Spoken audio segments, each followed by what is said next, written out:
Wah.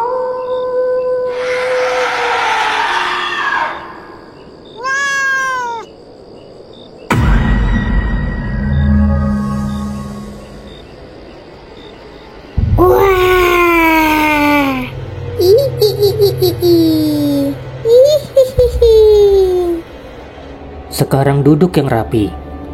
Karena ceritanya akan segera dimulai.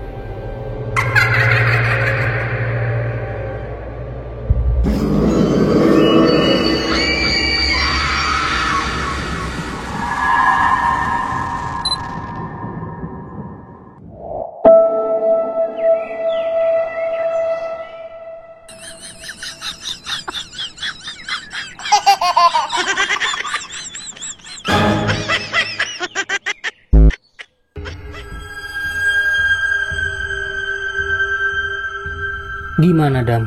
Sudah seminggu kamu kerja di sini. Betah kan? Betah kok, Bang. Apalagi rumah sakit ini nggak sebesar tempat kerjaku yang dulu. Jadi kerjanya juga nggak bikin repot. Syukurlah kalau betah. Oh iya, aku cuma mau kasih tahu. Di sini lagi ada kasus aneh. Jadi, jangan kaget kalau kamu nanti lihat dia ya. Kasus? Kasus apa, Bang? Dokter, pasien di kamar 13 kolaps. Ayo bantu aku menanganinya. Ini dia yang kumaksud. Ayo, Dam, cepat bantu aku.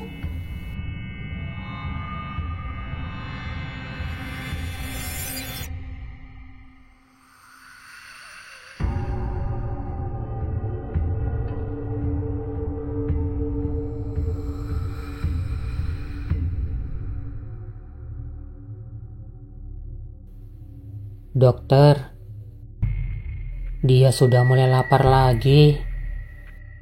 Kan kamu sudah makan siang, Bobby. Masa sudah lapar lagi? Dan kayaknya perut makhluk itu nggak pernah kenyang, dokter. Sudahlah, kelamaan di sini bisa-bisa aku yang ikut gila. Ngomong-ngomong soal lapar, mending aku pergi makan. Habis itu aku pulang. Bye, Bobby. Sampai ketemu besok.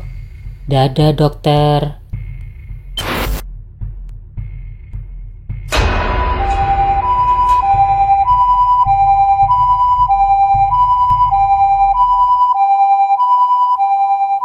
Sebenarnya apa yang terjadi ya? Ini sudah kasus ketiga loh dalam 6 bulan terakhir. Aku juga nggak tahu. Dan dokter juga nggak bisa menemukan penyebabnya. Apa jangan-jangan apa? Maksudmu, ini ulah hantu?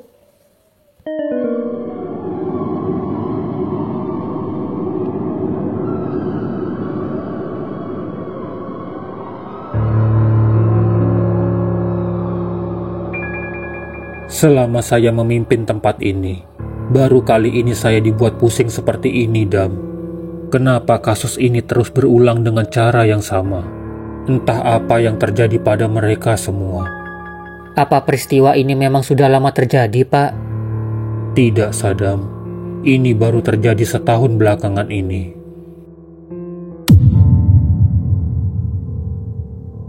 Saya hanya bisa berharap kasus ini tidak terjadi lagi.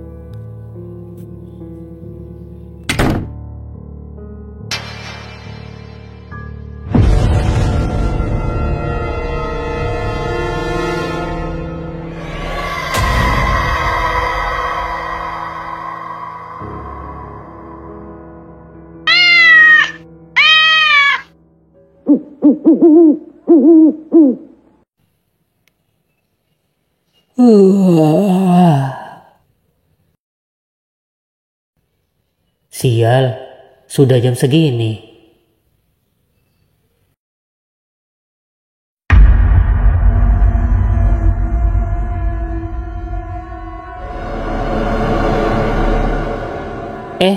Belum tidur, Bob? Belum, aku nggak bisa tidur, dokter. Ayo Gi tidur, sudah tengah malam loh ini. Mana dingin lagi. Karena dingin ini adalah pertanda, dokter. Maksudnya? Pertanda malam ini ada jiwa lagi yang akan diambil.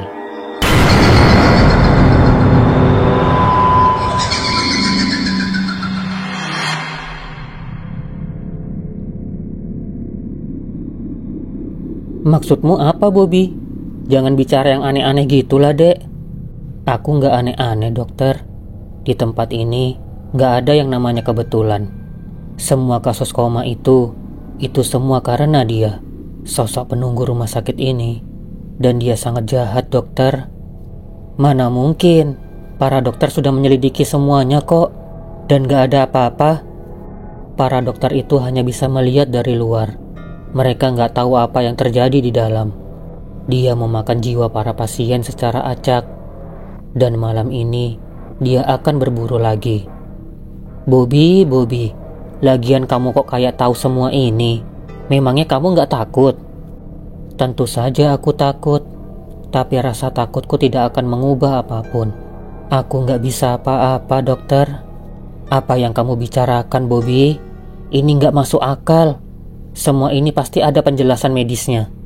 Dahlah, aku harus kembali bertugas. Gak apa-apa, dokter. Gak apa-apa jika dokter gak percaya. Aku juga gak main-main, Bobby. Sekarang aku harus memeriksa setiap kamar pasien. Dengarkan aku baik-baik, dokter. Lebih baik kamu tidak keluar dari ruangan ini sekarang. Kenapa? Karena dia sudah mulai bergerak dan dia benci diganggu. Kalau dokter nekat keluar dan mengganggu prosesnya, keselamatan dokter sendiri yang akan terancam. Dia tidak akan membiarkan siapapun yang ikut campur hidup dengan tenang.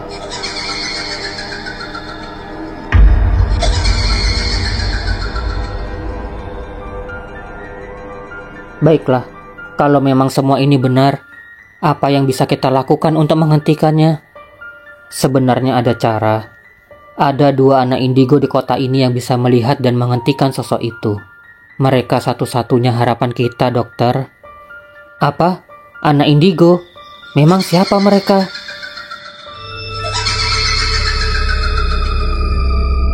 Sepertinya sudah terlambat, dokter. Itu tadi suara apa? Dia sudah bergerak.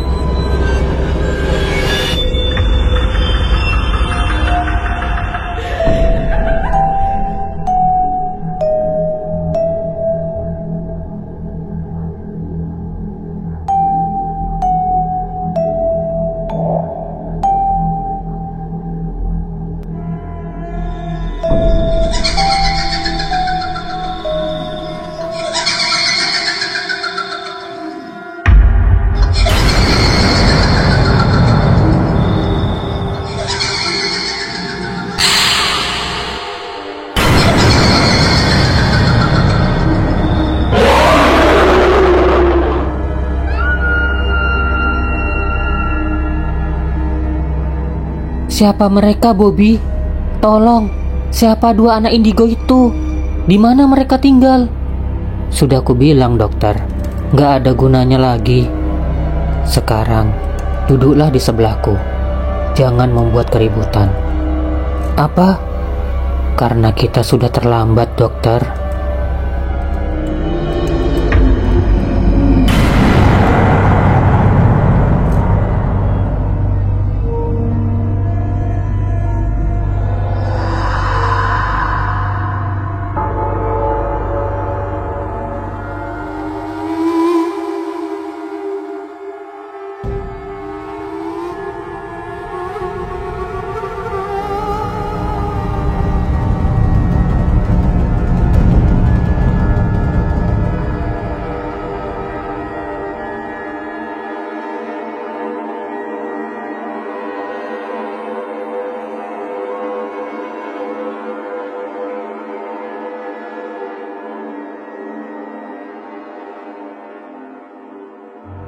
Mereka bilang pasien itu koma karena penyakit.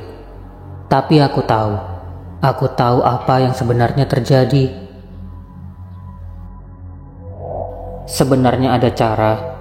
Ada 2 anak indigo di kota ini yang bisa melihat dan menghentikan sosok itu. Mereka satu-satunya harapan kita, dokter.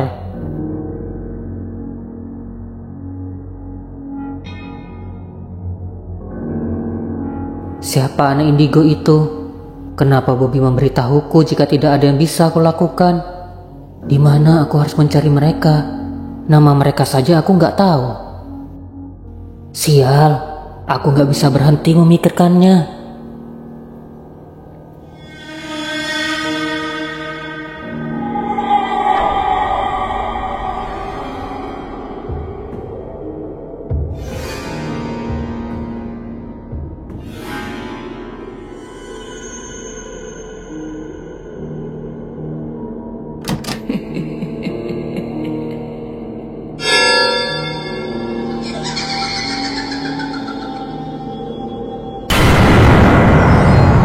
Terlalu banyak yang kamu ketahui, Bobby.